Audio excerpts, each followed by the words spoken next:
안녕하세요. 2022년 5월 9일 오늘 투자를 책으로 배웠어요 시간입니다. 오늘도 볼 책은 저희가 지난번에도 봤던 책입니다. 모건 하우절의 돈의 심리학입니다. 오늘은 그때 스토리 1에 이어서 스토리 2를 한번 같이 생각해 볼까 하는데요. 스토리 2의 주제는 어디까지가 행운이고 어디까지가 리스크일까라는 주제입니다. 우선 예로 들고 있는 것이 빌 게이츠와 빌 게이츠의 친구 이야기입니다. 빌 게이츠가 1968년 레이크사이드 중등학교에 다닐 확률은 100만 분의 1입니다. 레이크사이드 중등학교에서 배울 수 있는 것은 이제 컴퓨터 관련돼서 1968년이라는 시간에 접할 수 있는 확률이죠.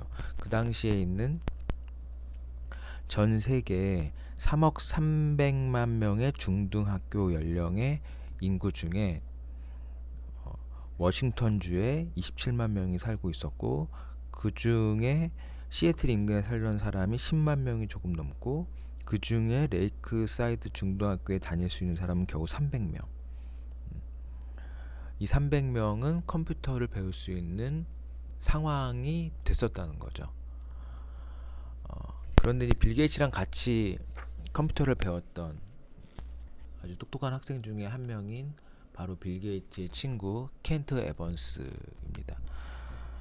이 친구는 빌 게이츠만큼 컴퓨터를 잘했고, 빌 게이츠는 아직도 이 친구의 전화번호를 기억하고 있을 정도로 같이 경쟁하던 친구였습니다. 그런데 이 친구는 대학교를 가기 전 산에서 죽게 되었습니다. 보통 산에서 중등학교 가기 전에 죽을 확률도 100만 분의 1이라고 합니다. 같은 시기에 같은 학교에서 같은 컴퓨터를 배우고 같은 천재 소년이라고 들었던 두 친구의 상황은 너무나 다른 거죠. 빌 게이츠는 마이크로소프트를 창시해서 정말로 억만장자가 되어 있는 사람이 되었고, 그 친구는 산에서 죽게 됩니다. 저자가 말하고 싶은 것은 행운과 리스크의 차이가 크지 않다고 하는 내용입니다. 그래서 저자는 61페이지에 리스크와 행운은 도플갱어다. 쉽게 풀 수 있는 문제가 아니다. 어디까지가 행운이고 어디까지가 재주이고 어디까지가 리스크인지 알아내기 쉽지 않다고 말하고 있습니다. 그래서 이런 행운과 리스크에 대해서 우리가 어떻게 그 방향을 알려주면 좋을까라고 하는 두 가지 조언을 해줍니다. 첫 번째는 누구를 칭송하고 누구를 무시할지 신중하게 결정해라. 어떤 사람이 정말 행운을 힘입어서 엄청난 부자가 됐거나 엄청난 훌륭한 사람이 되었다고 해서 그 사람은 칭송할 만한 사람인지, 또 어떤 사람은 정말 리스크가 생겨서 잘못된 인생을 살고 있는데 그 사람은 무시할 만한 사람인지, 이걸 쉽게 판단할 수 있는 문제가 아니라는 겁니다.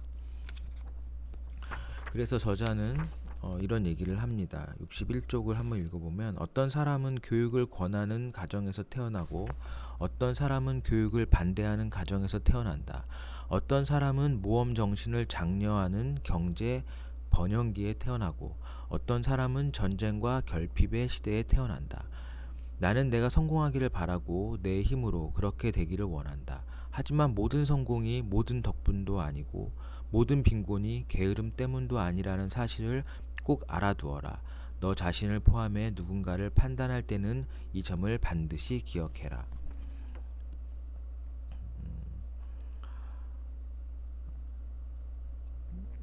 자신이 갓 태어난 아들에게 이런 편지를 썼다고 합니다. 두 번째로는 특정 개인이나 사례에 초점을 맞추기보다 더 큰 패턴을 주목하라라고 얘기합니다. 특정 개인을 연구하는 것은 특정한 억만장자, 특정한 실패자, 이런 극단적인 경우를 연구하는 것보다는 이런 극단적인 경우에는 행운이나 리스크에 영향을 받을 가능성이 굉장히 크기 때문에 좀 더 큰 패턴의 성공이나 리스크에 대해서 공부하고 연구하는 것이 훨씬 도움이 된다고 얘기하고 있습니다. 중간에 이런 얘기가 있는데 제가 늘 강조하는 얘기 중에 하나가 뭐냐면 시간의 문제입니다. 행운이란 우리가 안정적으로 흉내낼 수 있는 무언가가 아니다. 그러나 앞으로 시간을 통제할 수 있는 사람이 더 행복한 인생을 사는 경향이 있다라고 얘기하고 있습니다. 63페이지의 얘기입니다. 그래서 결론적으로 이제 모건 하우절이 이 행운과 리스크에 대해서 하고 싶은 얘기는 이런 얘기입니다. 빌 게이츠가 한 예를 들었습니다. 성공은 형편없는 스승이다. 똑똑한 사람들을 꿰어내어 자신은 절대 실패하지 않는다고 믿게 만든다. 한번 무언가를 성공한 사람은 계속해서 성공할 수 있다고 믿어서 결국에 실패의 길로 갈 수도 있기 때문에 성공하게 된다고 하면 조심해야 된다고 하는 겁니다. 이거는 본인이 어떤 행운으로 인해서 성공했을 수도 있다고 얘기하는 거랑 같은 얘기입니다. 반대 방향도 마찬가지라고 말하는데요. 실패는 형편없는 스승이다. 똑똑한 사람들을 꿰어내어 자신이 끔찍한 의사결정을 내린 탓이라고 믿게 만든다. 결국 실패한 사람들은 또 자신이 너무나 잘못한 의사결정을 내려서 자신은 항상 실패자라고 잘못된 생각을 할 수도 있다고 하는 내용입니다. 하지만 그 실패도 리스크의 한 어떤 예 중에 하나고 나는 계속해서 실패하는 사람이 아니라고 얘기해주는 말입니다. 성공에서 행운이 차지하는 역할을 인정한다면 리스크의 존재는 우리가 실패를 판단할 때 나 자신을 용서하고 이해의 여지를 남겨야 한다는 뜻임을 아는 것이다. 겉으로 보이는 것만큼 좋은 경우도 나쁜 경우도 없다. 겉으로 보기에 이 사람이 성공했고 실패했고에 대한 문제는 그 사람이 그 성공에 있어서 얼마만큼 행운을 얻었고 또 실패에 있어서 얼마만큼 리스크를 얻었느냐의 문제일 뿐이지 우리가 겉으로 봐서 저 사람은 대단한 훌륭한 사람이고 저 사람은 정말 너무나 형편없는 사람이야 이렇게 함부로 판단할 수 없다는 내용을 지금 말해주고 있습니다. 얼마 전에 사실 그 코로나라고 하는 상황이 닥쳤을 때 2년 전이죠. 벌써 2년 전 3월에 그때 주식을 시작했던 사람과 작년 1월 달에 삼성전자가 최고점을 찍고 떨어졌을 때 주식을 시작했던 사람은 너무나 다른 상황을 맞이하고 있을 겁니다. 재작년 3월에 시작했던 사람은 그냥 아무 주식이나 사도 오르는 상황에서 주식을 샀기 때문에 항상 성공할 수 있다는 행운이 따라왔던 거고요. 작년 3월부터 6월, 1월부터 그런 상반기에 만약에 주식을 샀던 사람들은 그때부터 지금까지 계속 떨어지고 있기 때문에 주식은 언제나 실패할 수밖에 없다고 하는 생각을 갖고 있을 수도 있습니다. 이런 것처럼 우리가 행운과 리스크를 어떻게 볼 거냐는 거는 굉장히 중요한 관점인 것 같습니다. 지금 상황에서 내가 리스크가 있어서 문제가 있다. 내 자산이 많은 손해를 보고 있다 하더라도 그것은 어떻게 보면 우리가 사는 인생 속에서 일시적인 상황일 수도 있고 그 리스크를 감내하고 시간이 지나면 다시 행운이라는 것이 우리에게 올 수도 있습니다.